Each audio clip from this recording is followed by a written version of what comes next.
नमस्कार। स्वागत है आप सभी का मेरे YouTube चैनल डॉक्टर गरिमा तंवर पे। बरसात का मौसम आते ही मच्छरों से होने वाली बीमारियां बढ़ जाती है। इसी मौसम में मलेरिया के मरीजों की संख्या भी बढ़ जाती है।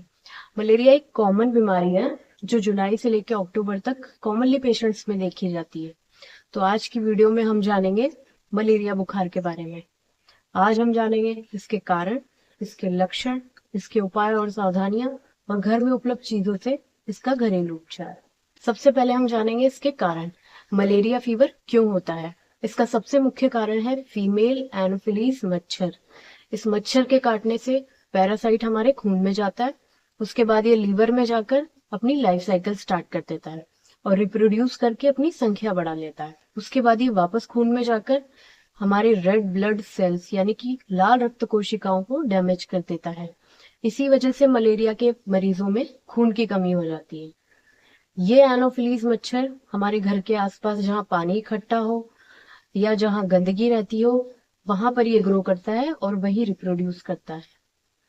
दूसरा कारण है ब्लड ट्रांसफ्यूजन, यानी अगर एक ही सिरिंज 2 पेशेंट्स में यूज की जाए उससे भी ये बीमारी फैल सकती है। मलेरिया होने पर हर मरीज में एक जैसे लक्षण नजर नहीं आते हैं, क्योंकि ये काफी हद तक इस बात पर डिपेंड करता है कि आपको इन्फेक्शन किस लेवल का हुआ है। अब हम जानते हैं इसके लक्षण के बारे में। जब हमारा शरीर एनोफिलीज मच्छर के काटने के बाद प्लाज्मोडियम पैरासाइट से इन्फेक्ट होता है तो उसके 10 से 14 दिन बाद हमें मलेरिया के लक्षण दिखाई देने शुरू हो जाते हैं। ये लक्षण हमें फ्लू से मिलते जुलते नजर आएंगे, जैसे सिर दर्द होना, शरीर में दर्द होना, बुखार आना, पेट में दर्द होना और उल्टी आना, और सबसे मुख्य लक्षण है सर्दी लगकर बुखार आना। इसमें मरीज को बुखार उतरने के बाद बहुत ज्यादा पसीना आता है। इसमें थकान और तनाव जैसा महसूस होता है। कभी कभी गंभीर केसेस में मरीज को खून की कमी हो जाती है और डायरिया हो जाता है। तो ज्यादातर मरीज इसको फ्लू समझकर अनदेखा कर देते हैं और जब तक मलेरिया का पता चलता है तब तक इन्फेक्शन काफी ज्यादा बढ़ चुका होता है। इसलिए अगर मलेरिया के लक्षण गर्मी और बारिश के बीच दिखाई दे या उस मौसम में जब मच्छर ज्यादा पनपते हो तो मलेरिया की जांच जरूर करवाएं। अब हम जानते हैं इसकी सावधानियों के बारे में।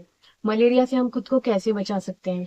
सबसे जरूरी है हम अपने घर के आसपास सफाई रखें और गंदगी जमा ना होने दें। बरसात के मौसम में मॉस्किटो रिपेलेंट क्रीम का उपयोग करें, यानी मच्छरों के काटने से बचाने वाली कोई भी क्रीम आप ले सकते हैं, जैसे ओडोमॉस। ये किसी भी मेडिकल स्टोर पे उपलब्ध हो जाएगी।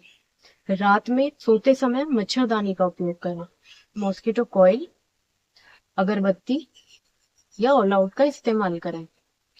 फुल स्लीव्स के कपड़े पहने, खासकर सफर करते समय या ऐसे मौसम में जब मच्छर ज्यादा हो रहे हों। ऐसी जगहों पर जाने से बचें जहां पर मच्छर ज्यादा हो। अब हम जान लेते हैं इसके घरेलू उपचार के बारे में जो घर में आसानी से उपलब्ध हो। पहला है लहसुन। 2 से 3 लहसुन की कलियों का रस निकाल लें और 1 चम्मच घी में डालकर रोज सुबह खाली पेट इसका सेवन करें। लहसुन हमारी इम्यूनिटी को बढ़ाता है, पाचन को सुधारता है, संक्रमण से बचाव करता है, शरीर दर्द से राहत दिलाता है, थकान और कमजोरी को दूर करके एनर्जी बढ़ाता है और बुखार में भी आराम देता है। दूसरा है नीम की छाल। आपको 1 से 2 इंच की नीम की छाल लेनी है। उसको 1 गिलास पानी में उबाल लेना है जब तक वो पानी आधा ना रह जाए। फिर इसे उतार कर छान लें और 2 या 3 चम्मच दिन में 3 बार पिए। नीम में एंटीबैक्टीरियल और एंटी फंगल गुण होते हैं, जिससे शरीर का इन्फेक्शन खत्म होकर बुखार से राहत मिलती है। तो आज हमने जाना मलेरिया के बारे में और घर में उपलब्ध चीजों से इसके उपचार के बारे में। सबसे जरूरी बात, अगर आप किसी और रोग से ग्रसित हैं तो सबसे पहले अपने डॉक्टर से परामर्श जरूर करें। आज की ये वीडियो आपको पसंद आई हो तो लाइक करें, ज्यादा से ज्यादा शेयर करें और चैनल को सब्सक्राइब करें। ऐसे ही जरूरी जानकारी मैं आपके लिए लाती रहूंगी। धन्यवाद।